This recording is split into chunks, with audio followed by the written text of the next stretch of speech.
Good evening, everybody. Thank you for your attendance. I'd like to call this meeting to order at 6 o'clock.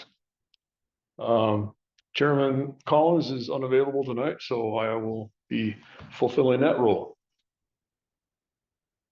So with that, let's call to order and begin with commissioner reports. Report, thank you. Done report. And I don't have anything. Brenda, do you have anything? No. All right. Staff reports. Let's see. We'll be announcing several different pop-up events for the 60% design for the US2 project. So these will be, rather than a static format in a room, these will be a series of opportunities to engage the public where they are at. And so the first one will be, I believe, this Saturday at the first of the summer market series. So they'll be there with a booth to engage the public that attend the market. The next Airway Heights Summer Market, and then they will also in early May they will be having a pop-up event at Yoke's grocery store. So we'll be working with Yoke's for permission to do that.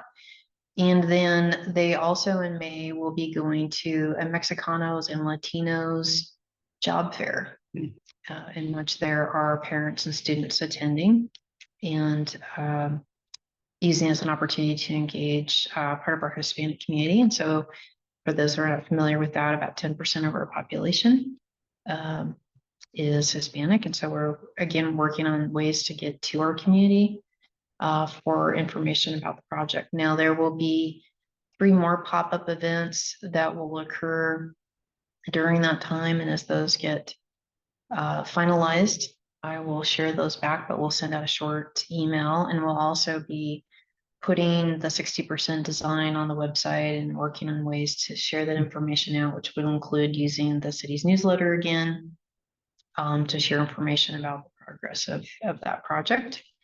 It's kind of the biggest open house items. Oh, we did, of course, with Bill's assistance, we went through the proposals for our climate grant from the Department of Commerce.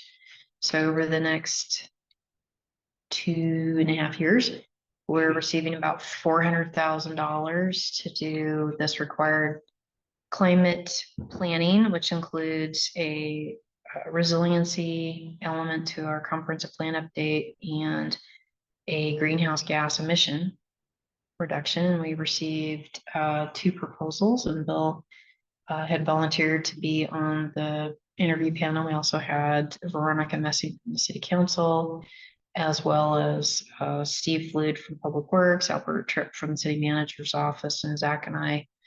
We did interviews with both teams. They aren't just a single firm, but teams around their qualifications to perform that kind of work. And we have notified both entities with regards to the scoring by the committee, and we're moving forward with discussions and negotiations of contract, which is why I'm not saying who got it. So be able to report that later. And so hopefully in about a month, we'll be under contract and be initiating that work. As part of that, there's going to be a citizen advisory committee that we formed to help review the information that comes in and learn about what our risks are, hazard risks, look at strategies, make recommendations to the city on strategies we should adopt, are basically around climate planning. So it's a major initiative that we're working on. So with that, that's kind of an update. Any questions about climate planning? Or I found that process really interesting. I appreciate the opportunity to be on that panel and just to learn not just what the project was about and what we have to look forward to, but how that process of vetting those companies. And yeah, it was interesting. It was fun. I liked it.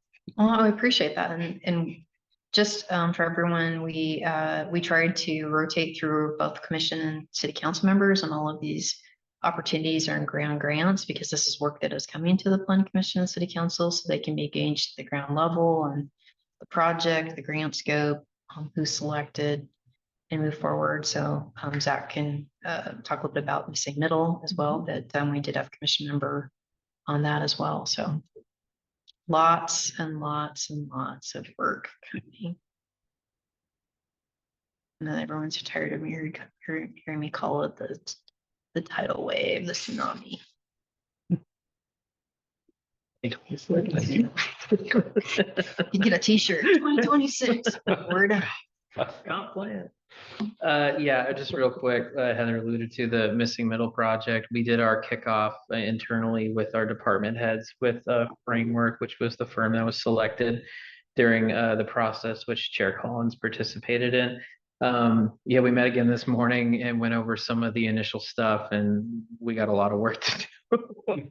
And all of that's going to go through the planning commission, which is really nice. You're going to have a really good opportunity to help shape kind of the aesthetics of housing moving into the future. But yeah, we really got a lot of work to do on that, and the impact's going to be really significant between the allowance of ADUs on essentially every residential site in the city, pairing with, you know, the additional bonus densities granted through the missing middle housing project. So we're really excited for it, and we'll probably start bringing stuff maybe as early as next month, maybe a few months down the road, but you'll see it soon. So. And probably next month, because it's a fast grant, we have to do it before the end of the year. But just as a reminder that because of our location, we're a tier 3 city, so we're required to allow for 2 units, a minimum of 2 units on every lot that's predominantly allows single family residential. So it will be a game changer. Yeah, and it's going to affect all these. I mean, we were just looking at like, how does that affect our parking code? And how do you fit all that and parking on that? And it's just like, okay, there are some really basic things we need to go back to the drawing board on. So we'll bring it to you and we'll get it done. But yeah, get ready. So do you want to talk about the kickoff meeting with Fairchild? Yeah, so we also met with Fairchild today. It was a meeting day for us. Well, Heather has every day as meeting day, but we did meet with representatives from Fairchild who are conducting a new ACUS, which we talked a little bit about ACUS last month when we prepped this. But it was more of an interview, really. They're interviewing all local jurisdictions to kind of get a feeling for the impacts on land use as the sound contours pertain to them. Do you want to fill in some voids there? It was a big conversation. Yeah, so basically from a regulatory standpoint, military installations around the United States engage in these studies of the sound impacts and as well as potential land use implications for military installations directly adjacent to or within communities. The last time that the air installation compatibility use zone analysis was prepared here was 2007. So the Fairchild received a grant, which they're using for this consultant to do an updated analysis. The good news is that their timeline is to be completed by middle of 2025, which is fantastic for us because we were state mandated long range planning due by mid 2026. Which is a relief because at least we'll understand how that analysis will be reported and what the recommendations will be to Fairchild as a result of that. It was basically what they'll be doing is an analysis on the current mission and future missions impacts and needs of that mission as it relates to sound and surrounding compatibility. And Todd's ears were burning because during that meeting, they brought up the discussion about the hearing that we'll have later on today. And then, you know, just kind of generally talking about that they still use many of the same standards, Slocum, which is the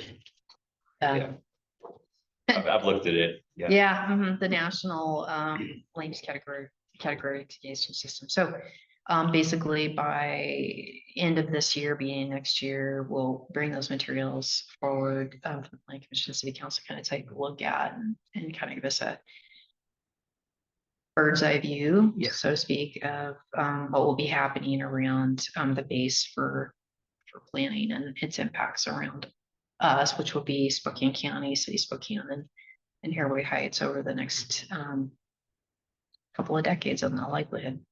Well, we don't need to tell you guys how impactful Fairchild is to our land use. I mean, the majority of our residential land use is designed around it. So any potential change to that could be very impactful. So we're keeping a real close eye on it. We're really excited that the timeline is a lot quicker than we were initially told. But yeah, it'll probably end with some code amendments that have to go through the comprehensive plan amendment and then some zoning stuff. So all that will go through the planning commission. So you'll have an opportunity to take a look. So just so I'm clear, we're basically reactionary to this process, right? They Well- will perform it, or They are performing it, and then they will provide us with a set of recommendations. And then we will review those recommendations. That's a good question, reactionary. In this particular case, we'll be taking that as input because local land use control by state law it lies with the local agency. So, so do we draw those contours? I mean, well, not draw, but do we? What do we do with regard to those contours? so they're gonna make a set of recommendations on what those contours would be. In the past effort, which basically is 2010 to 2012. Regionally, we looked at those and we considered a variety of options that would allow for base compatibility with land use and agreed to a kind of a body of regulations, including overlays that we could choose from kind of a narrow band of similar recommendations that would achieve the same outcomes for Fairchild. We'll wait and see what this report does, and then whether or not we as a region gather and discuss this, or it'll be left to each agency to interpret this data for purposes of land use compatibility. And the tenets of this are their concern about sound impacts as a result of flight operations, safety, because it has to do with flight and the possibility, however unlikely, of potential accident and life ending accident on the ground. And then it also has to do with BRAC. And we've talked about this before, which is that in the BRAC process, military installations are scored based on a number of factors, and having uses that are considered to be incompatible in proximity to an airfield are detrimental to that scoring process for a local military installation. So they lose points. Now, BRAC is used by Congress in order to decide, who gets to continue to be a military installation, where additional funding occurs, and as well as an application of new missions. And that's kind of the tenets when we think about that in the future, and that's why base operations and land use compatibility are central as an economic development element of a local community, because as an employer, there's very much an interest in keeping a military installation and all of the dollars that are a result of transactions by servicemen and the non-servicemen that work on the base. So they're very much an economic driver locally as well. Okay. A big conversation. And well, it just means, you never a dull evening on Wednesdays with us. What's that? Never a dull evening on Wednesdays with us. Always learn something. All right. We ready to, we'll move on to roll call then. Brenda Potts. Present. Present. Mark Collins is excused. Pleasance Jones, present. Bill Campbell, I am present. Don Mitchell, present. Justin Davis. He said he did send an email and said he may not be able to make it because he is on duty tonight. So Markin is excused. And Andre Dove. And we have not heard from Mr. Dove. So I would suggest that you have motions to excuse the members which you would like to excuse. And we haven't heard from Andre. I did ask Mark. Mark did talk to him last 2 weeks ago, and I guess he was supposed to get back to him, but he had not gotten back to him yet. Okay, in that case, the chair would entertain a motion to excuse Commissioner Collins and Commissioner Davis. And can I do this in one motion? Two motions. Okay, Wait. that's the first motion. You need a second. I second So that you- motion. There it is. All right, all opposed or all in favor? Aye. Aye. Well, that motion carries. The chair would entertain a motion to mark Commissioner Dove as non-excused. Do we need to make Or a do we need motion to to unexcuse, or since he was not excused as unexcused? If you want to have a clear record, you You can do should. that. Mhm. Go. So can I get a motion for that? Sure, I should to an excuse to having be unexcused, a motion to be unexcused absence. From, which one? Dove, Andre Dove. Doug, okay, there you go, Andre Doug. Sorry about that. And can I get a second? Second, thank you. And all in favor of that motion? Aye, Aye. thank you. Okay, approval of the agenda. And I'm not quite sure how we run through that one. If you wanted to make a motion to amend the Ah, agenda, yes. that would be the initial motion. So it would be a motion to move agenda item 9 to agenda item 8 and agenda item 8 to agenda item 9. So I think we heard, I don't know, Don, if you heard the discussion about that, just to get the Yeah. public hearing moved up. and Yeah, so these guys don't. get Spare burned these guys to all training about unless they the, just really want Yeah, to. the fair, yeah. So, I'm interested, but Next time. okay, the chair then would entertain a motion to amend the agenda to move the public hearing agenda item 9 up ahead of presentations, which is agenda item 8. Okay. So moved. Brenda, or Pleasance, thank you. Can I get a second? Second. All in favor? Aye. Aye. Thank you. And now you need a motion to approve the agenda as amended. Yes. All right. Can I now get a motion to approve the agenda as amended? Motion to approve the agenda as amended. Second, thank you. And all in favor? Aye, Aye. Aye. motion carries. Right. So we need to approve the minutes. Move to approve the minutes from the Wednesday, March 13th, 2024 meeting. I second that motion. All in favor? Aye. Aye.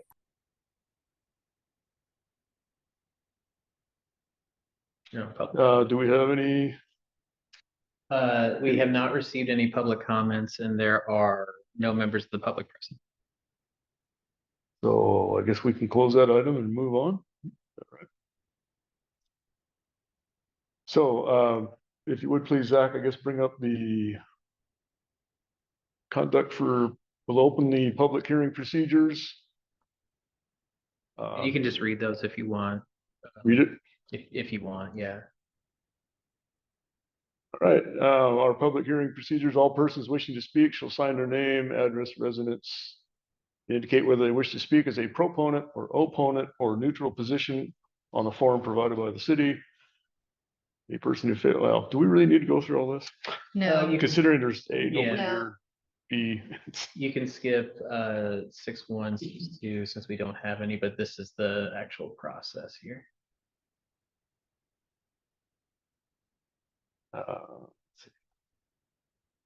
So that again, this is, let's see, no comments, but since we don't have anyone here. Obviously, our main goal here is to have an orderly meeting and give everybody a chance to speak. yeah, and at this point with no one from the public here, but normally in a meeting, you just identify, no clapping, booing, Right. disrespectful comments, respect each other. As part of the meeting, and then really it comes down to just the order of the hearing. So in this case, you'll announce what the hearing is for. You'll open the record for the hearing, open the public record. Then staff will make a presentation on the proposal, and the applicant will also present. And from that point, there's usually an opportunity for the commission to ask questions of both the staff and the applicant about the proposal. And you will inquire if there's any members of the public to testify. And if there's not, then you'll close the public testimony portion of the hearing. And that opens up the opportunity for the commission to discuss the proposal and discuss a recommendation. All right. So that's where we're starting from right there. So we will open the record for this public hearing to entertain comments and hear presentations regarding City of Airway Heights Ordinance C 1026, amendments to the Airway Heights Municipal Code 17.16.110, above ground utility transmission lines. And today's date is April 10th, 2024. And the time is 6:22. All righty. So I'll be giving the staff presentation. So again, this is ordinance C-1026. It's amendments to Airway Heights Municipal Code 17.16.110 to allow for above ground utility transmission lines within the APZ2. Which is what I just said. This allows for above ground utility transmission lines within the Fairchild Air Force Base Accident Potential Zone 2 overlay through a conditional use permitting process. So they wouldn't be allowed outright. You would still require a CUP. This proposal does not allow for above ground utility transmission lines within the APZ1. The actual text amendment looks like this. It's this little guy right here. It changes the, let's see, I think it's 6, right? Yes. Okay, so it changes the note from 6 to 6A, and if you go down to the table here, 6A now reads no above ground passenger terminals, high voltage above ground transmission lines and distribution lines that provide power to cities, towns, or regional power for unincorporated and areas require a conditional use permit. The public participation process started on March 13th, which was the last planning commission meeting. We held a workshop for this proposal. The notice of development application in SEPA went out on February 26th. The 60-day notice to the Department of Commerce also went out on February 26th. There was a SEPA determination non-significance was issued on March 26th. I don't know why we did everything on the 26th, but we did. The notice of SEPA determination and public hearing also went out on March 26th. Today's April 10th. We're doing the public hearing. Once this is done, it'll go to a city council study session, and then we'll have 2 readings. Since it is an ordinance, it'll have to be read twice, and an additional public hearing will be completed at the city council at a later date. I believe we are shooting for May of 2024, so sometime next month. The initiation of zoning title amendments is allowed under Airway Heights Municipal Code 1703-080B, which allows for the planning commission upon its own motion by the city council provided due notice and is posted and public hearing is held, or by individual property owners and or citizens of Airway Heights. This proposal is being proposed by Avista, and Avista is a property owner in the city of Airway Heights. For our decision criteria, we are required to review the proposal for consistency with the comprehensive plan. The comprehensive plan is broken down into goals and policies that pertain to the proposal. The first goal is G.07, is plan for and establish types and quantities of land uses in Airway Heights that support community needs, promote service efficiency and fiscal sustainability. Land use regulations found within 1716 JLS protections for Fairchild Air Force Base We're based on, we're developed in consultation with Fairchild using the 2009 Joint Land Use Based Study to determine which land uses would be compatible with the accident potential zones associated with runways at Fairchild Air Force Base. Nationally, land use regulations surrounding Air Force bases are established through the Air Installation Compatible Use Zones, or the ACUS program. Recently, the national ACUS recommendations have determined that the placement of overhead transmission utility lines can be a compatible use within APZ2s. Per the letter dated December 19th, 2023, the Fairchild Air Force Base Commander, Colonel Chelsea Dykes, has recommended that this text amendment be permitted. Allowing for overhead transmission lines within the APZ2 would potentially allow for the expansion of high voltage power access within the industrial zones, as well as potentially reroute transmission lines away from commercial and residential areas within the city. The second goal of the comprehensive plan speaks to this is goal G12, which to make sure we involve the community of Airway Heights in all local government planning decision-making, help them develop and implement the plans for the city's future. This proposal went through the requirements for public engagement. We're here right now doing that exact thing. So it is consistent with G12. There are several policies within the comprehensive plan. And this is a lot, so I apologize. Policy P1 requires the city to support land use patterns that maintain or enhance community levels of service, foster the long-term fiscal health of the community, maintain and enhance resident quality of life, promote compatible, well-designed development, implement goals and policies of the comprehensive plan, related master plan and facilities plans are compatible with Fairchild Air Force Base overlay areas, support a walkable and bikeable city, provide a range of housing types and options, support living wage employment opportunities for its residents, encourage travel demand reduction through use of mixed-use residential, commercial, industrial development, and advance multimodal facilities to reduce reliance on single occupancy vehicles and promote connectivity between developments. This proposed text amendment allowing for the placement of the overhead transmission lines within the APZ2 overlay do not appear to be in conflict with any of these items outlined within this policy. The second policy is P.02. This is the last big one, so I apologize. Is to apply or revise zoning designation with careful considerations of factors, including future land use mapping, compatibility with surrounding land uses, restrictions in Fairchild Air Force Base and airport overlay areas, infrastructure and service plans, existing and future traffic plans that support through a street network classified by function and enforce multimodal design standards on the city and private development. Goals and policies of the comprehensive plan, related master plan and or facilities plans, housing needs and affordability for all income ranges, economic development and implementation of the downtown plan, and implementation of the industrial sub-area plan. Staff has reviewed and considered the impacts of this policy as it pertains to the proposed text amendment. After review, staff does not believe that the proposed amendment would conflict with any of the goals, policies, sub-area plans, or other factors outlined within this policy. That being said, the conditional use permit process will provide an additional layer of review that will help mitigate impacts of individual proposals with site-specific issues. And then the last policy is to encourage compatible infill development and redevelopment of vacant and underutilized property within city limits, ensuring compatibility with Fairchild Air Force Base and airport overlay areas. And this again goes back to the letter dated December 19th. The Fairchild Air Force Base is in support of this text amendment. The last time here, we're also required to ensure its compatibility with SEPA. And again, we issued it as determination of non-significance on March 26th, and that decision was not appealed.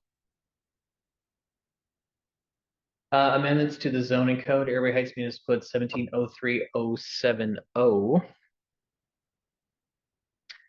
requires that the city amend the zoning title or map when it finds that any of the following apply. A is such amendments consistent with the comprehensive plan is not detrimental to the public health, safety, and welfare. We just determined that it is consistent with the comprehensive plan and it is not impactful to the public health, safety, and welfare. Change in economic, technological, or land use conditions have occurred to warrant modification of the zoning title of map.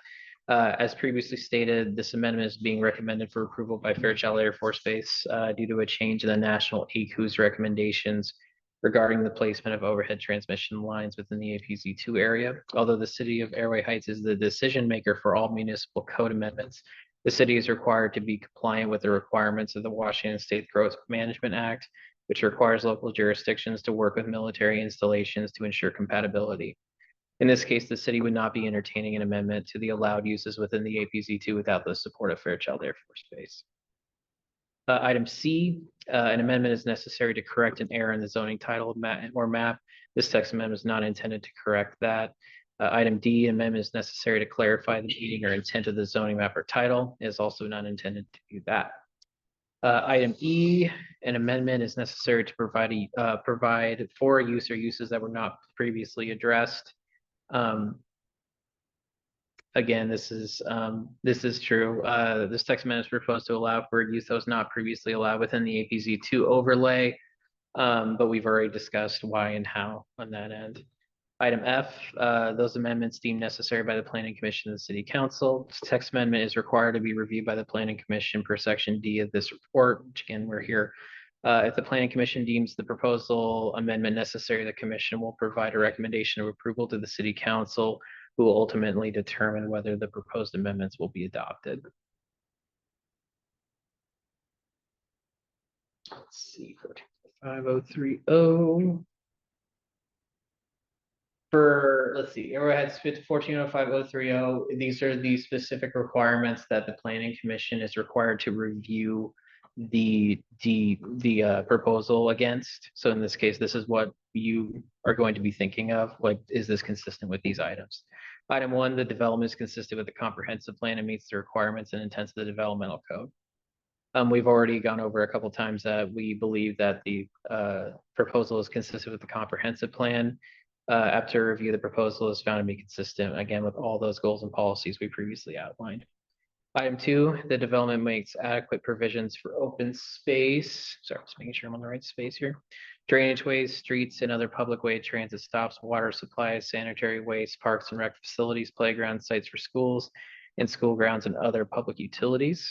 This proposal does not include any development, and therefore there are no associated provisions for open space, drainage ways, streets, and other public ways, transit stops, etc.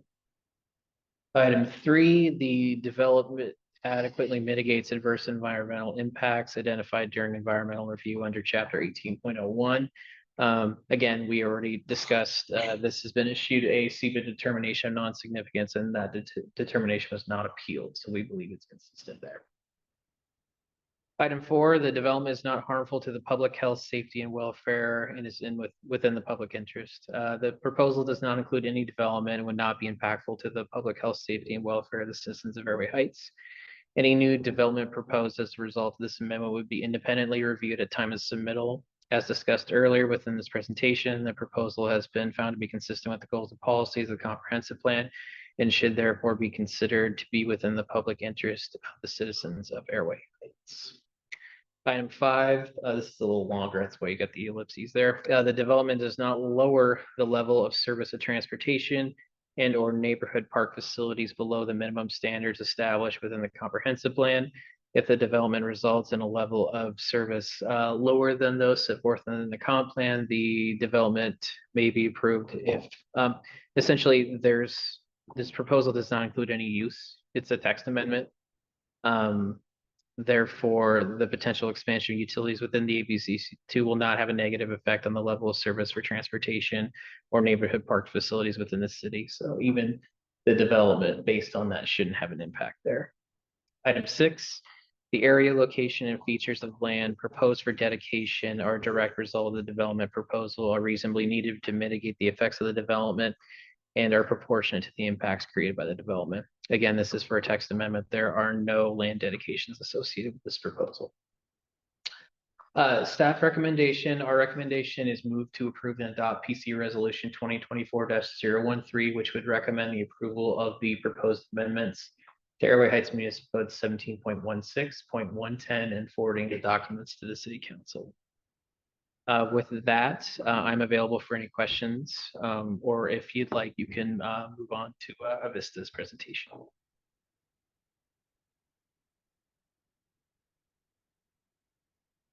I do have a map to show the APZ too. We can do that real quick.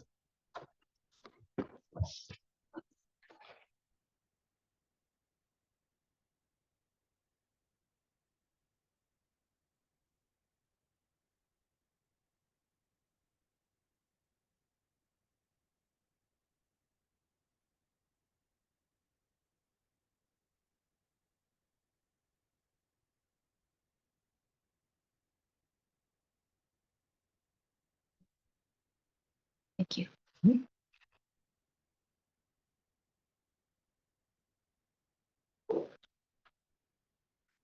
So Bill, if you were the planning commissioners, if you were the planning commissioners have any questions for me, I'm available now. If not, you can kick it over to Todd and have Avista give a presentation if they'd like.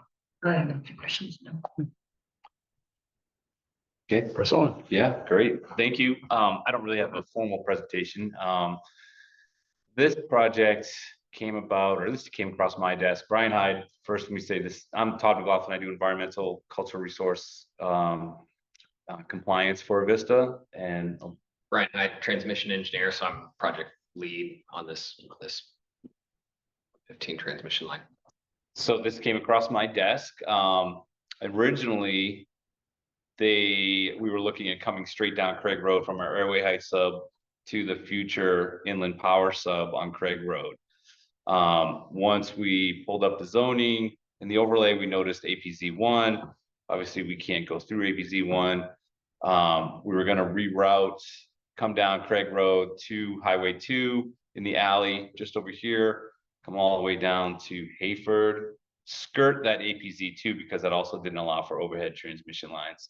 And then the document came up, I think it was 2 years ago. I was looking at variances in APZ2 and looking for some examples in case we decided to go down that road. And then the new Department of Defense document popped up. And so then we kind of internally talked about this, and we had some discussions with the City of Airway Heights Planning. Is this something that we would consider going through this process to make a text amendment? And with the letters from Fairchild, it sounded like it was a good approach. So we should push forward. And so that's kind of where we are now. The benefit of going through the APZ2 zone, if approved, is it would significantly reduce the cost of our transmission line routing from Airway Heights down to the new substation at Craig Road for inland power. That would cut out, I think, about a mile or Yeah, I think at least a mile. yeah. So it's a big cost savings for the ratepayers and for Avista to go through the APZ2 zone.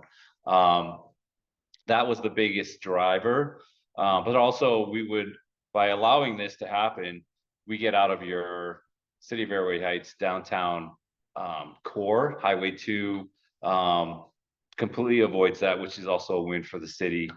You don't have transmission lines running through that downtown corridor, Highway 2, or even the alley behind there. So I think we felt this was a good proposal.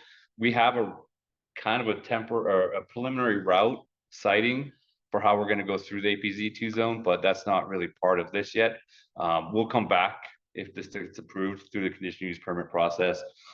You'll see my face again. You might see Brian if he ever decides he wants to come back again. Who knows? So we'll go through that same process with a lot more detail on the actual transmission line route, with the easements that we've secured with the private landowners, transmission structures, examples of what they're going to be. And we'll have our studies done to go through that CUP process and to satisfy SEPA. So it's pretty straightforward, I think, is just to make that amendment to allow for not just the Vista, but overhead transmission lines for anybody that might want to come in and put those in there. So I think in our discussions with Fairchild, the conditional use permit process was a great approach because they and the city can kind of regulate height is, I think, the biggest issue. What we're not proposing when we come back to see you again is BPA style steel lattice structures, which could be 200-300 feet tall. Our transmission structures from ground level top, I think is gonna be maximum 100 feet. Yep, maximum of 100, but generally lower than that, 70 feet maybe. So as an example, the stuff down there on Flint Road, but would that be an Flint, example? is that the new station? There's a new Yeah. substation at Flint, yep, so. Yeah, in some spots it will look similar to that. Mhm. Yep. Those are approximately about 100 feet tall. Oh, So, are they? Yeah, Oh, mhm. well, they won't be that tall. They won't be that. Yeah. That's what I was told. So, Yeah. Oh, because City of Spokane, also has a height limit of 125 feet. Anything above 125 feet for Spokane utility, county and the city, yeah, or county especially, but you have to go through a variance process. So we try to keep it at 125 and lower, so. But all that stuff along Highway 2, there is a 115 transmission line that we're proposing to build. So it'll look very similar to that. So, yeah, that's the kind of high level review of this. And not only will we have to come through the city of Airway Heights for permitting, but we also have Spokane Airport, City of Spokane, and Spokane County.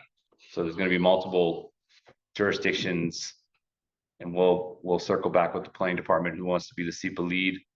So we've done that a couple of times, or at least once before, that for our gas project. But so yeah, it's great that everybody's kind of on somewhat of agreement. We're all Fairchild City. We think this is a good solution to avoid the downtown area and to minimize materials, conductors, steel poles, labor, and rate paying influences. So, Brian, do you have anything you want to add? No, I think you covered it. Do you have any questions?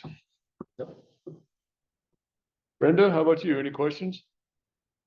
No, it made sense. Everything was this straightforward. Yeah. We got lucky on this one, I think. Yeah. It all just kind of lined up. So, All right, what's our next step?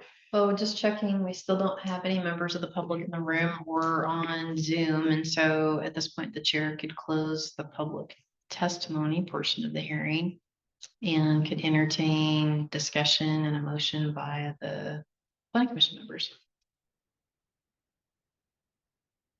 All right, then, that being the case, we have no members of the public here to offer comment.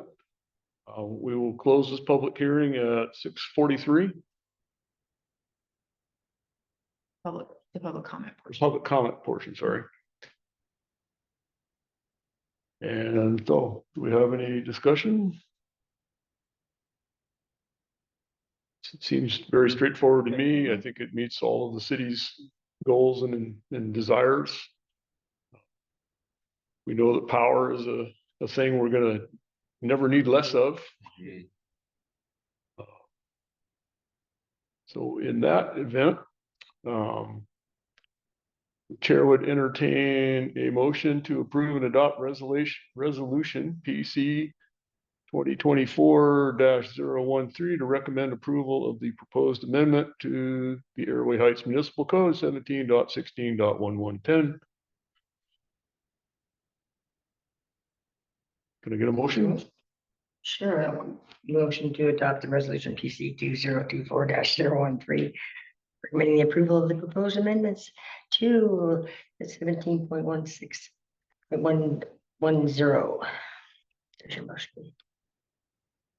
Second, thank you. All those in favor?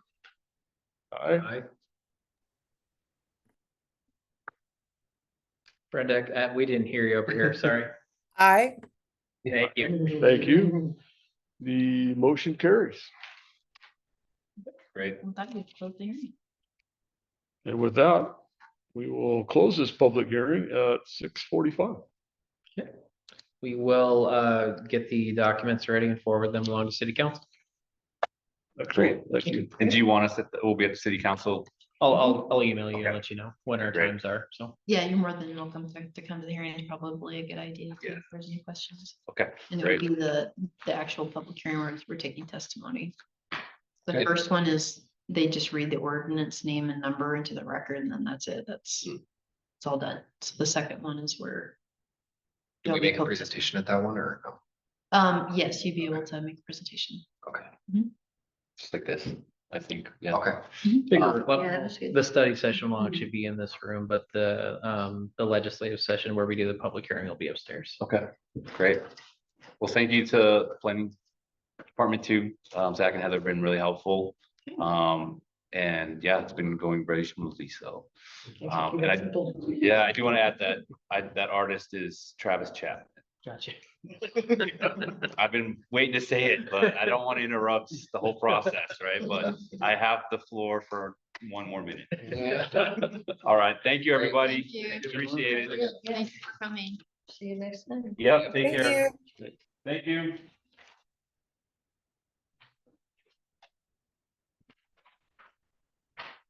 All right, on that easy. to The fun portion of the. item 8, no, item 9. Sorry, presentations. Yep, so like last month, we are going to go over a video on the appearance of fairness doctrine. Brenda, you have the link to the video. We can try and sync up as much as possible, but you might want to mute it or I guess you won't be able to hear it, so never mind. So let me know if you have any issues. Let me put it that way. Okay. All right, so we're just gonna watch the video and then we can have a discussion, and then that'll be it.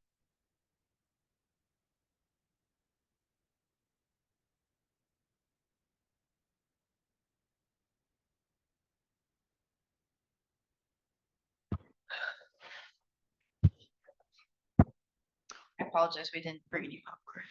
Just thinking that'd be. Supposed to bring M&Ms.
All right.